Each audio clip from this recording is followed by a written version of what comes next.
আত্মা হয়ে ঘুরবে, আবার কেউ কেউ কীট পতঙ্গ পশু পাখি বৃক্ষলতা হয়ে জন্ম নিবে, আবার কেউ নরকে যাবে, সেখানে তার সাজা ভোগ হবে। তাহলে আপনার মাতা পিতা মারা গেল, আমার মারা গেল, কোথায় গেল?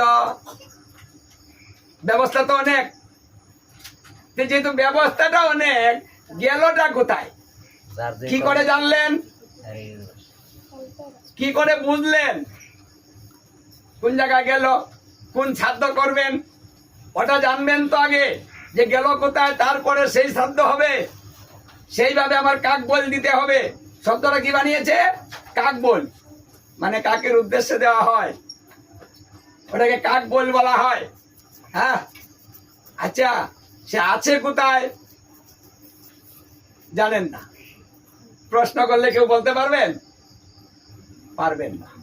তাহলে আমরা কিচ্ছু জানি না কোথায় গেল, মোবাইল নাম্বার নাই, কল করে না যে আমি অমুক জায়গায় চলে এলাম, বাস, তাহলে আমরা শিওর হলাম যে শ্রাদ্ধটা এইভাবে করতে হবে, অমুক জায়গায় আছে, ওটা জানি না। তাহলে আমরা কি জানলাম?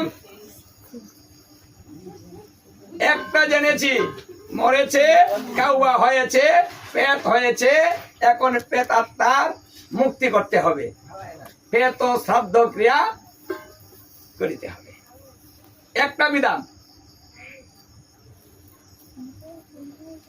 সকলের জন্য জ্ঞান হবে। এই জন্য মহাপ্রভু এসে এটাকে শিক্ষা দিলেন, বৈষ্ণব বিধান তত্ত্বটা তিনি বের করলেন, সনাতন গোস্বামীকে বললেন দিক নির্দেশ করার জন্য, ব্যবস্থা করার জন্য, এবং গোপাল ভট্ট গোস্বামী তারাই পরে এই হরিভক্তি বিলাস করলেন। সেখানে বলা হয়েছে যদি কোনো শ্রাদ্ধে বৈষ্ণব সেবা না করে তাহলে সেই শ্রাদ্ধকে রাক্ষস শ্রাদ্ধ বলিও জানিও। বৈষ্ণব সেবা না করলে শ্রাদ্ধ হয় না। তাই যখন আপনি প্রেত শ্রাদ্ধ করবেন তখন সেখানে তো আর ওই বৈষ্ণব সেবা করবে না, তখন এই শ্রাদ্ধটা কি হবে? তাহলে সেই শ্রাদ্ধটা রাক্ষস শ্রাদ্ধ হবে। তাহলে আমার বাবা মানুষ ছিল, মরার পরে আমি রাক্ষসের শ্রাদ্ধ করলাম। ভাগবতে সপ্তম স্কন্ধে বলেছে যে মানুষ মারা গেলে কখনোই আমিষ দ্বারাতে কোনো শ্রাদ্ধ ক্রিয়া হবে না। যে শ্রাদ্ধে আমিষ দেওয়া হয় সেই শ্রাদ্ধে যারা অংশগ্রহণ করে, মানে যারা আহার করে, যে ব্যবস্থা করে, যে ব্যক্তি মৃত্যুবরণ করে, যে শ্রাদ্ধ করে, সবাই নরকগামী হয়। তাহলে আমাদের কিছু জানা দরকার, শিখা দরকার। আসুন না জানি, আর কত ঠকবো। ব্যবস্থা আছে চতুর্বর্ণ 11 দিনে করার, কিন্তু আমরা সেটা শিখিনি, কারণ তখন শিক্ষার ব্যবস্থাটা ছিল অন্যরকম। নির্দিষ্ট লোক কে ধর্ম প্রচার করবে সে করবে, অন্য করতে পারবে না, সে যা বলবে তাই ধর্ম।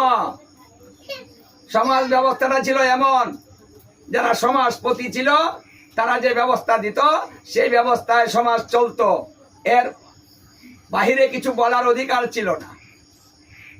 এই জন্য শাস্ত্রে দেখা যায় শূদ্রের কোনো ধর্ম নেই, কোনো ধর্ম সে করতে পারবে না। ব্রাহ্মণ, ক্ষত্রিয়, বৈশ্য এই 3 জাতের সেবা করবে, ওই বাড়িতে কাজ করবে, ওদের বাড়িতে কাজ করতে হবে, সেই কাজ করার পরে তারা যা দিবে তাই খেতে হবে। শূদ্রকে কোনো ধর্ম উপদেশই দেওয়া যাবে না। শূদ্র যদি ধর্ম শুনে ফেলে তাহলে তার কানটা নষ্ট করে দাও,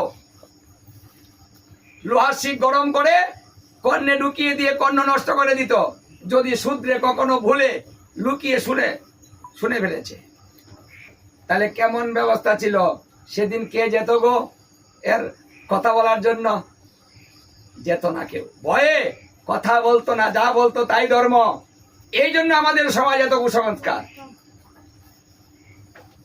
যারা সুযোগ পেয়েছে তারা নিজের স্বার্থ মতো ব্যবহার করেছে, যা বলেছে তাই ধর্ম, যেহেতু এই অধিকারের কারণে দিন দিন মানুষ ঠকেছে, এখনো ঠকেই যাচ্ছে।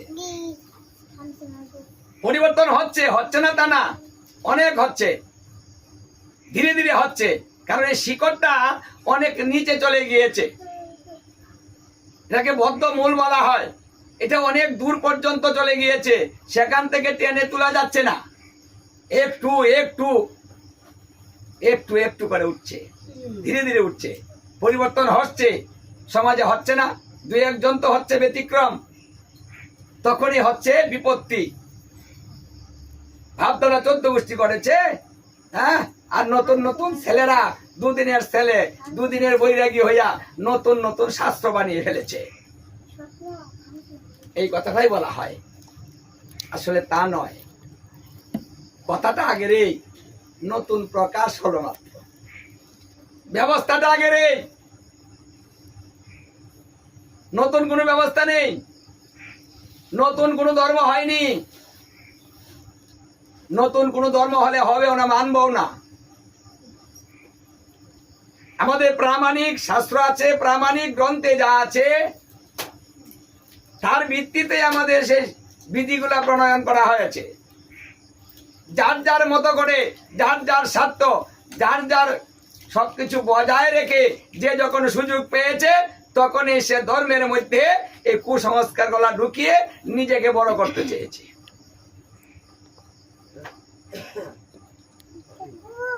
এইভাবে আমরা ঠকে যাচ্ছি। দেখুন, নারদ পঞ্চরাত্র বিধানে, নারদ পঞ্চরাত্রে, নারদ সংহিতায়, বৃহৎ নারদীয় পুরাণ, গৌরাঙ্গ সেবক, মানে এইসব গ্রন্থে বলছে মানুষ যদি মৃত্যুবরণ করে তাহলে প্রথমে কি করতে হবে? গোবিন্দের ভোগরাগ করতে হবে, সেই শ্রাদ্ধের মধ্যে ভোগরাগ হবে, সেই প্রসাদ দিয়ে পিণ্ড দিতে হবে, সেই মৃত ব্যক্তির উদ্দেশ্যে নিবেদন করতে হবে। সেই ব্যক্তি যদি কোনো কারণে অধগতি হয়, নিম্নগামী হয়, প্রসাদের দ্বারাতে সেখান থেকে ঊর্ধ্বগতি প্রাপ্ত হয়, কার কর্মবন্ধন চিহ্ন হয়। এই তত্ত্বটা আমার মহাপ্রভু এসে শিখালেন, কুসংস্কার ভাঙতে শুরু করলেন। ঠিক নয়, ধর্ম এটা নয়। কর্ণে শুনে ফেলেছে, ওকে গরম ঘি করে, মানে ঘিকে জাল দিতে হবে, তপ্ত করতে হবে, তপ্ত ঘিতকে প্রাণ বিসর্জন করতে হবে। এমন কঠিন বিধান ছিল। শূদ্রে যদি ধর্ম শুনত তাহলে, এবং যদি অপর নিম্ন জাতি একটু উচ্চ জাতিকে একটু কোনো ব্যবস্থা করে দিয়েছে, আহার করে ফেলেছে, তাহলে তার ব্যবস্থা কি হতো? যে ওর জাত নষ্ট হয়েছে, আর কি করতে হবে? যে তপ্ত ঘিতকে প্রাণ বিসর্জন করতে হবে। ওই ঘি গরম করে জাল দিয়ে ওই গরমটা খেতে হবে, খেয়ে প্রাণ বিসর্জন করতে হতো। এমন কঠিন কঠিন বিধান ছিল। আমার মহাপ্রভু এসে এই বিধানের বিরোধিতা করতে শুরু করলেন। ঠিক নয়, এটা কোনো বিধান হতে পারে না, এগুলো কুসংস্কার। যদি পাপ হয়ে থাকে তাহলে সেই পাপ খণ্ডন করার জন্য তাহলে নাম জপ বাড়াতে হবে, প্রভুর নাম নিতে হবে। নাম করো, নাম করিলে সমস্ত পাপ চলে যাবে। ধর্ম করতে হবে। আত্মহত্যা করে আরো বিপদগামী হবে। যে আত্মহত্যা করে সে বিদেহী আত্মা হয়, আত্মহত্যা মহাপাপ। তাহলে সে আবার মহাপাপে লিপ্ত হচ্ছে। তাহলে সমাজটা কেমন ছিল? যে আপনার পাপ হয়েছে, আপনাকে সুব্যবস্থা না করে দিয়ে, পাপ থেকে মুক্তির পথ না দেখিয়ে, আপনাকে আরো যেন কোনোদিন মুক্তি না পেতে পারেন, সেই পাপ থেকে আরো মহাপাপ ঘটিয়ে সকলের সামনে তাকে মারা হতো। এ তো আঘাতের পরেও কেন সমাজটা এখনো সেই দিকে ধাবিত হয়? এখনো কেন সেই কথাই মনে পড়ে পূর্বপুরুষ করেছে? পূর্বপুরুষ লেখাপড়া করার সুযোগ পায়নি, শাস্ত্র দেখার সুযোগ পায়নি। এত লেখাপড়া ছিল, কেউ করতো? করতো না। এত মোবাইল ছিল, যে ইন্টারনেটে খুঁজে ভেবে ফেলবে সব। কি গো, এখন যদি ওই বিধানটা চালু করা হয় যে আপনি মুসলমানের সঙ্গে চলেছেন, হ্যাঁ, ওর হাতে জল খেয়েছেন, ওর হোটেলে খেয়েছেন, এই হাজারতে জ্ঞান কি সমাজে যদি ব্যবস্থাটা করে যে ঘি এনে ও ঘিটাকে গরম করে আপনাকে খেতে বলে খাবেন, ওটা তো ব্যবস্থা আছে, এটাও পূর্বপুরুষরা করেছে, ওটা মানবেন এখন? যারা এখনো বলেন যে পূর্বপুরুষ যা করেছে আমরা হঠাৎ করে নতুন কিছু করব না, তে পুরাণটায় ফিরে যান, খান কি? এখন তো সবাই হোটেলে খান। কে না করবে? যে মুসলমানের বাড়িতে সে খায় না, হোটেলে খায় না, এমন লোক কজন আছে বলো? যারা আমরা প্রসাদ বুঝি হয়েছি তারা খাই না, হ্যাঁ, এছাড়া সবাই খায়। তাহলে জাত তো শেষ, জাত যখন শেষ তাহলে ঘি গরম করেন আর খান আর মরেন। পূর্বপুরুষের নিয়মটা মেনে যান। হ্যাঁ, তা মানবেন না। হ্যাঁ, আমার গরম ঘি খায়, অত বড় সাহসী ব্রাহ্মণের। হ্যাঁ, কি প্রতিবাদ করবেন না? কথাটা বললে বিধানটা মানবেন? কেউ মানবেন না। তাহলে এই বিধানটা যখন মানবেন না, পূর্বপুরুষকে আপনি মানছেন না, তাহলে ওটা কেন মানছেন? এটাও তো পূর্বপুরুষের নিয়ম। তাই আমাদের সচেতন হতে হবে। এই জন্য নারদ মুনি বলেছিলেন, হে যুধিষ্ঠির মহারাজ, যারা পূর্ব জন্মের সুকৃতি